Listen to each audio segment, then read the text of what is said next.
Hey everybody, what's going on? Hellmite here, bringing another video from Grab the Lantern today. Somehow I missed the fact that there was a patch this week, but that's irrelevant because it's only early days yet, and I still want to talk you guys through the top 5 changes on patch 13.4. I'll let you guys know what the biggest changes were and what you can be looking forward to in the coming weeks. 13.4 actually has a bunch of under-the-hood changes that are going to be really hard to notice, but that I think are still going to be very impactful, and most importantly, a lot of adjustments to champions that are currently seeing professional play, and at this point, they've likely worked their way into your games as well. So let's go ahead and start talking through things, starting with the support item updates. Now, Riot are generally unhappy with the power discrepancy between range supports and melee supports. Melee supports having to try and find kills early on in order to have any degree of effect on the game whatsoever, versus the range supports that just kind of sit back and laugh at the poor melee supports while farming them for gold. Riot are trying to even out that discrepancy by balancing out the items a little bit, generally buffing up the health regeneration percentages on the melee focus items, the execute items. This is Relic Shield and Steel Shoulder Pads,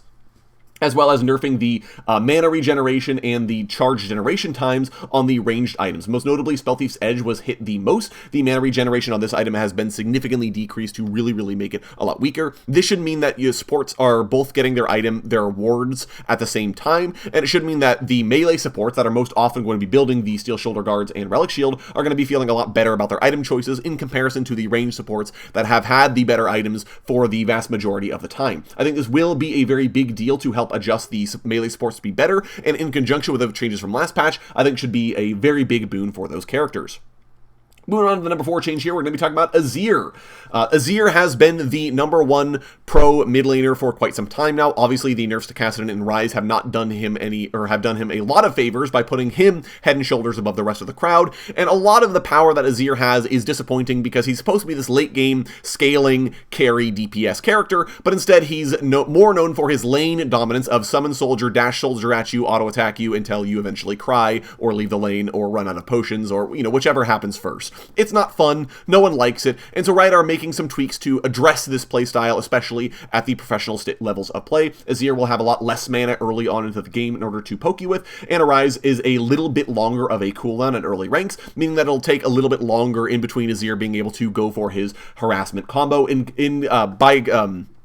Compensation, Riot have buffed up his E and his R in order to make him hit a little bit harder in the later stages of the game, though obviously these are only going to be maxing at level 16 and 18 respectively, so it'll take a lot longer for Azir to get that power. Now, there are even more Azir changes on PvE. This is why this is only a number 4 change, because Azir is going to be getting even more changes in the future to really redistribute his power, but generally he's going to be a lot weaker in lane, and I think marginally stronger in the later stages of the game overall.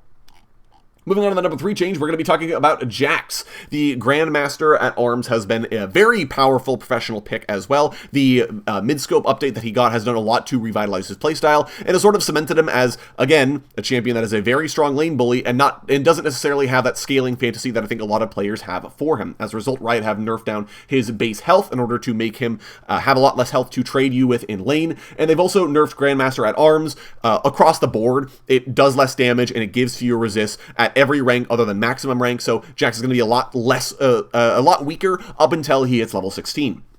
That said, Counter-Strike has actually gotten some really spicy buffs on this patch. He has gotten back the total increase in Counter-Strike's damage for dodging attacks, meaning that if Jax is able to use Counter-Strike to counter the enemy's strikes, as opposed to simply using it for an AoE stun, he's actually going to be getting a lot more of a reward from this. Remember that they also added 8% max health percentage to this ability now, so increasing that percentage of damage is going to be really spicy as well. So Jax should feel a lot better in the later stages of the game, but will certainly have a lot less power in the early stages than he currently enjoys. Moving on to the number 2 change, it's the Maokai changes. Maokai has been phenomenally strong. You guys probably saw a ton of him at Worlds, and he's continued his dominance through the early stages of the Spring Split, and Riot are doing their best to try and nerf him down. The funny thing about these changes, though, is that they aren't coming without compensation, which I'll talk about here in a sec. Sapling Toss is going to be a lot weaker. The cooldown is up by 4 seconds, which is actually quite a lot, and it does a lot less damage. The Empowered Slow has also been had its scalings decrease by a little bit. The scaling is technically slightly better if you're building tank Maokai, but if you're building AP Maokai, the slow percentage doesn't scale nearly as well as it used to. That said, Riot have given Maokai a lot of power back into his Bramble Smash, which is sort of his main trading tool, especially if you're playing him in the top lane. This means that a top lane brawling Maokai is going to feel really, really good versus the jungle Maokai that spams saplings all over the map and has constant vision of your entire team. That is going to be a lot weaker than it was before. Overall, I'm a big fan of these changes. I think these move Maokai in the correct direction, and I'm hoping we'll get to see some top lane Maokai action before too long.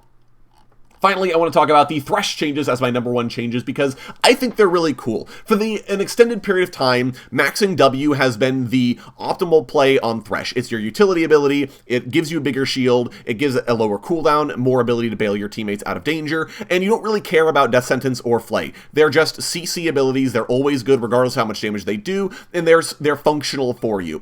And that's really lame. I think Death Sentence is the coolest ability that Thresh has, and he should be incentivized to make use of that as his primary ability versus the extremely boring throw a shield at a guy and maybe he'll pull himself to safety ability that has been his preferred first max. As a result, Riot are actually buffing it to make this work the way players think it should work.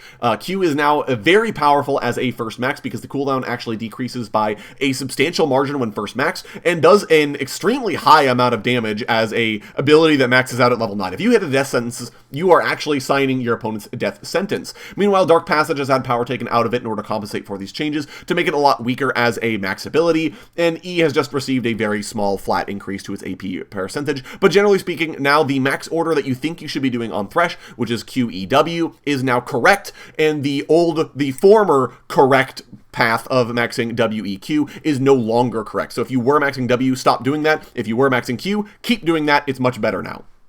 And that's going to be it for me today, guys. Those are the top 5 changes of patch 13.4. Let me know what you're most excited for down in the comments section below. If you enjoyed the video today, go ahead and leave it a like. And if you really enjoyed the video, consider subscribing. I upload a video every Monday, Friday, and on patch days as well. Once again, thank you guys so very much for watching. I do appreciate it. And I'll talk to you all later.